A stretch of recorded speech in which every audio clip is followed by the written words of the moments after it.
Hello, Facebook fans of DX Engineering. It's Tuesday afternoon here in the eastern part of the United States. It's time for Tuesdays with Tim and Jeff. I'm Tim, K3LR, and Jeff, KB8ZWT, is here. And Jeff has some special guests that he'll introduce here in a few minutes. Just want to remind everybody that the DX Engineering showroom is still currently closed in Talmadge.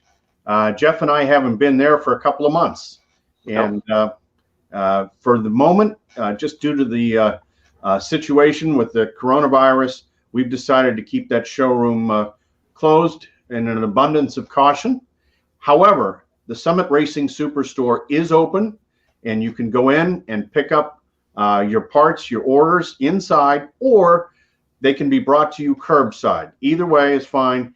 And the hours are posted on the dxengineering.com website. Speaking of new things, here is the DX Engineering catalog, and if you haven't gotten yours in the mail, you will soon. Should be this week, and if you don't get one here by the end of the week, why don't you go online and request a catalog?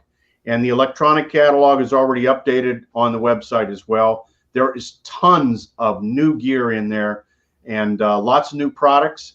In fact, last Friday, we had our new product showcase here at DX Engineering, and you can view that on YouTube, on the DX Engineering YouTube channel.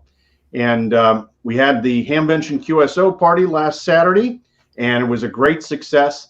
The W8BI special station made over 2,000 QSOs, and currently there are over 600 entries on 3830scores.com. If you haven't put your score up, make sure you go to 3830scores.com and put your score up and see how you did. Hope you had a great time with it. And of course, Contest University was last Thursday, and we had a great time with that. 10 hours of instruction, and you can watch that on the DX Engineering YouTube channel as well. So here we go. We got Gino, KG7POU, and Jamie. Nice to see you. And thumbs up, Jamie. Here we go. All right. So with that, Jeff, why don't you introduce your guests, and let's learn a little bit more about ham radio. All right. Thanks, Tim. Tim asked me to, try to bring on some guests that, come into the DX Engineering store. And I thought of a couple people, and I don't know, I got Nick AC8QW here with me with his two kids. And kind of the reason I chose them were a couple reasons. One, I don't think they realized that we were actually neighbors. I could probably almost throw a stone from my house to their house. And then he's got two kids there, Ben, AD8FQ, and Agnes, I think her call is KE8LWP. I'm not sure if she just changed hers or not. But Ben and Agnes just upgraded their license. And Nick, can you just tell us a little bit how you got involved in amateur radio and how you got the kids involved? And then maybe they can introduce themselves and their age and things. Sure. Yeah. Well, I'll kick it off here. And I've been involved in ham radio for about 6 years now, just over 6 years. It was in April, so that was my big anniversary there. But as far as ham radio goes, I was pretty interested in it even when I was younger. But it was one of those things where sports kind of took precedence for me. So my dad was a ham. I think he got his license back when I was about 10 or 11 years old, and I still remember reading through a book that he had by Gordon West when he was cramming for his exam. And so I was pretty interested in learning all that stuff. And then fast forward a whole bunch of years, about 20 years later, I sat there one day and said, gosh, this is something I always wanted to do. I never did, never got involved, and I really wanted to just try some new stuff. This is just a field in general that I was interested in.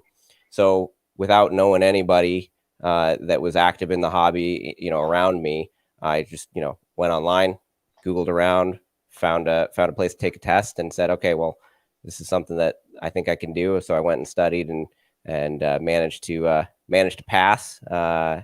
and got involved right away. I was involved with PCARS, Portage County Amateur Radio Service, and that's where I went and took my exam, and they were friendly, greeted me right away, said, hey, you well, first of all, they said you need to take a trip down to DX Engineering. True story. That was the very first thing I was told, is that I needed to take a trip down there. I had no idea about DX Engineering at the time. So it was all new and fascinating. And, they said, yeah, you gotta go down. There's a candy shop in town. You got to go down there and take a look. But PCARS has been really a good way for me to get involved, because I didn't know what to do. Right. I got my license and just, said, okay, well, now that's done. Now what? And PCARS was kind of there to answer the now what. And they still are answering that now what for me. Right. So that's been kind of how I got involved. And then from there, I think these kids can probably tell you a little bit of how they got involved. Ben, why don't you say how you got involved? Hi, Ben. Hi. So basically, it's been a while, but I went to a lot of meetings, and it just looked like cool stuff, and I wanted to be able to talk to people from around the globe. And you have. I've heard you. Ben, you were recently on the CQWW WPX contest, and that's how I kind of realized that we were actually neighbors, because I think I was interfering with you a little bit. You were interfering with me, and then I heard who you were and knew that you just got your license upgrade. What did you just upgrade to?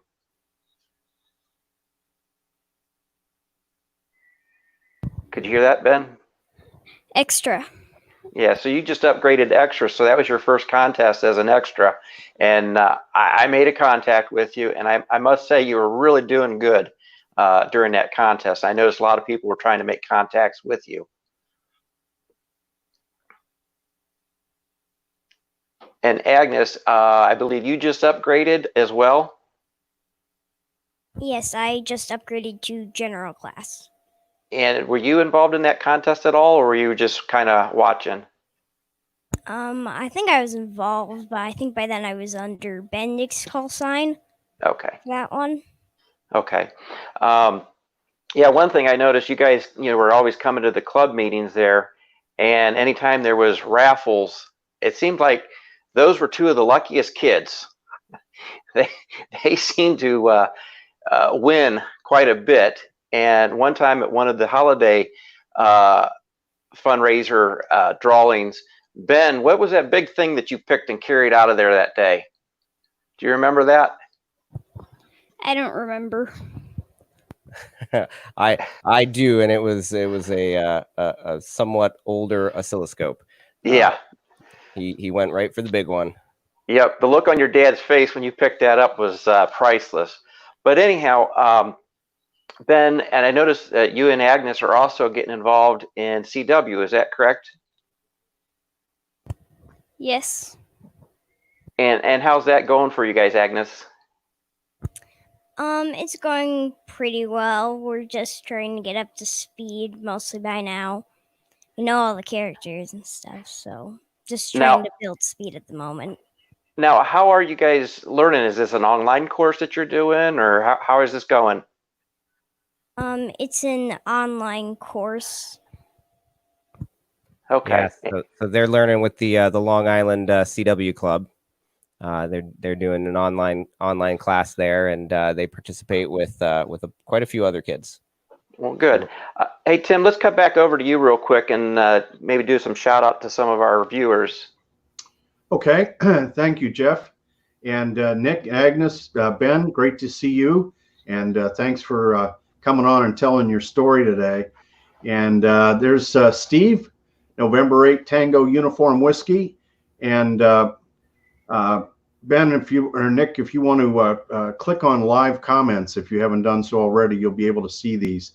And there's John, the tall guy, K3STL. And thanks for all your great efforts to make Contest U happen this year. You did a great job again. And thank you, John, for all your support. And glad you had a fun time with it. Adrian, Papa Echo 2 Kilo from the Netherlands. Nice to see the kids on the bands. And also from Jamie Lee, way to go, kids. You're an inspiration. I got to tell you, I'm inspired. This is great when you have a family that supports getting involved in the hobby, and obviously they don't want to just maybe just use FT8 or use sideband or use FM. They're learning CW. They don't have to. But Jeff, what a great age. I learned CW when I was 12, and I know Ben's just a little bit younger than 12. But he's an extra. I thought I was doing good at 14, being an extra. But I still need to get my extra. I feel kind of bad now. Yeah, I'll tell you. But I'm really looking forward to working them on the CW bands. That would be absolutely super.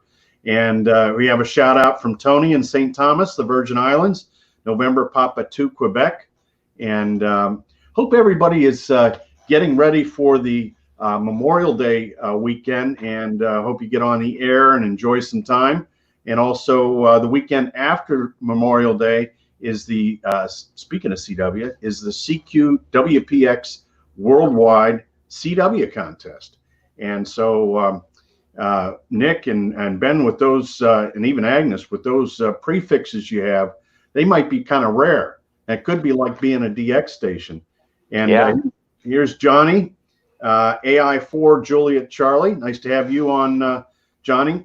And Jeff, well, let's send it back to you. All right, thanks, Tim.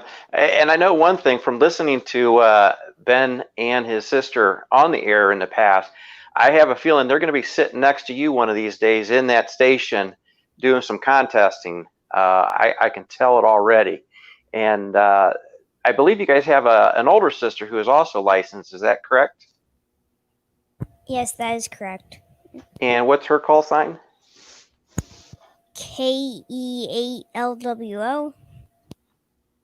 Okay. I think I've seen her a couple times at some of the PCAR meetings. Is she getting as active as you two are right now?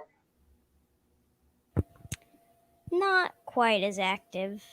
Oh, you guys are going to have to, start jabbing at her a little bit to get her to upgrade with you guys.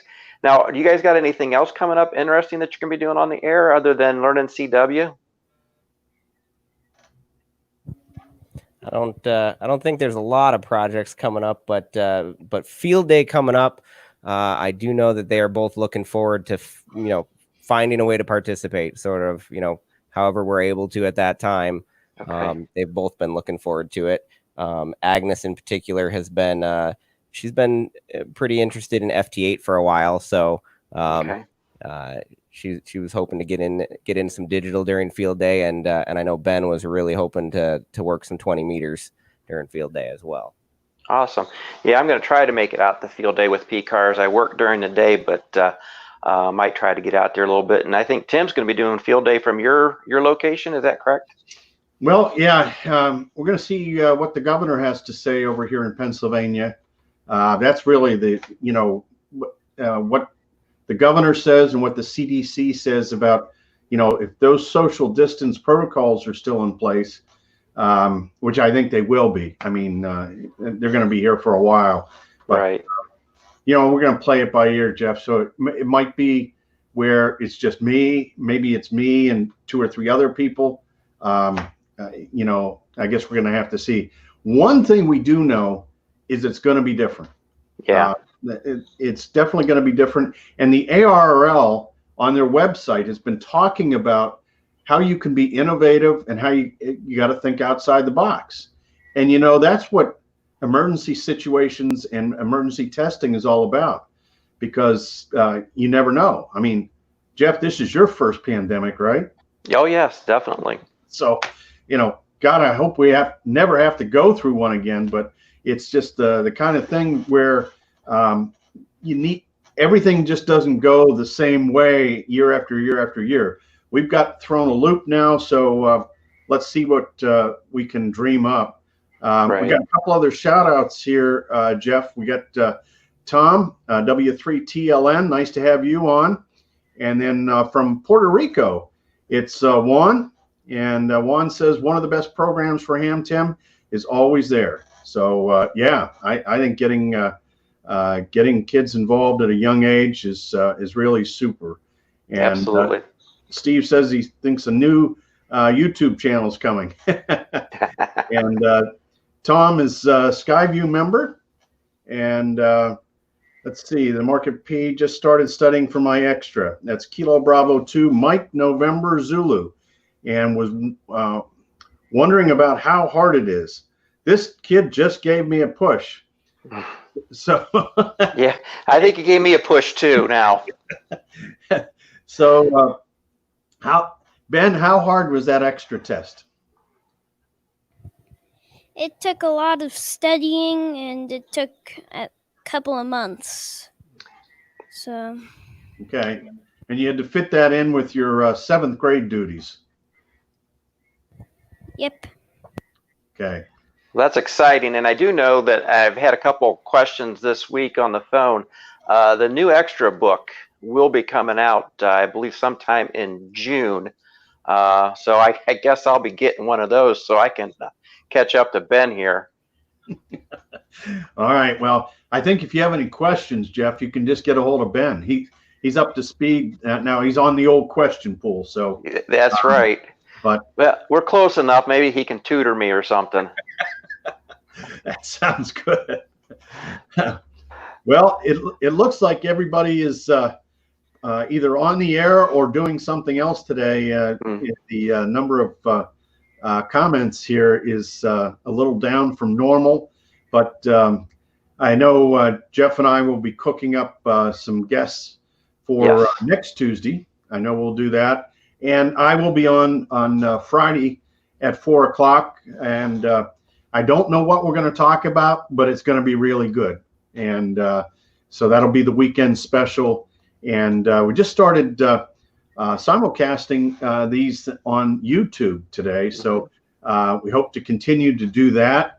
That should be fun. And we need to make sure that we shut the comments off over there, because I'm not watching that. We're just watching here on Facebook.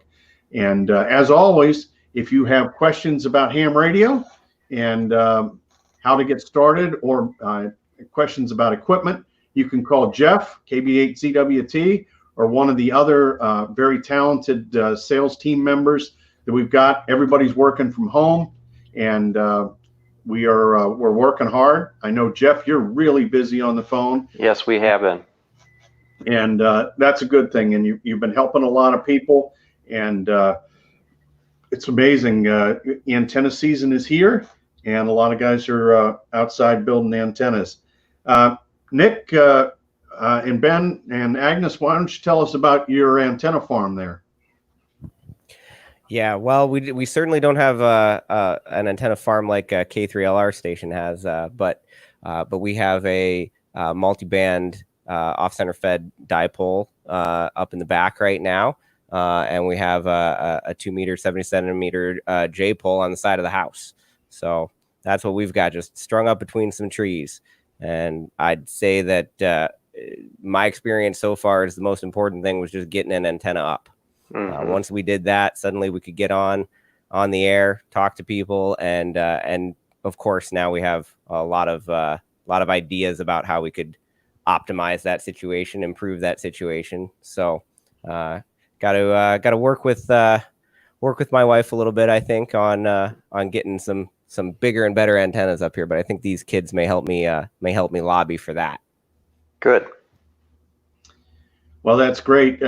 Nick, Ben, and Agnes, thanks very much for coming on. This was Jeff's idea, and I said, oh, yeah, it's a great idea. And thanks for your leadership with Pete Cars. I know you're the vice president there, and that is one of the best clubs that I've ever been associated with. I can't say enough good about all of the doers. There's lots of people in leadership positions there that are helping keep the hobby strong over in Portage County. So thanks to you and the rest of the leadership team. And Jeff, we're going to let you get back to the phones. Well, thank you. I think I got to go to lunch first. Oh, all right. Go to lunch and take one of my long lunches. Just don't tell your wife. Well, And- she's here in the house. I gotta tell her. Oh, geez. She's All right. working from home too. Well, Nick, Agnes, and Ben, thanks for coming on. And 73 from DX Engineering. We'll see you next time. Thank you very much, Bye. everybody. 73. Thank you. 73 and bye. Bye.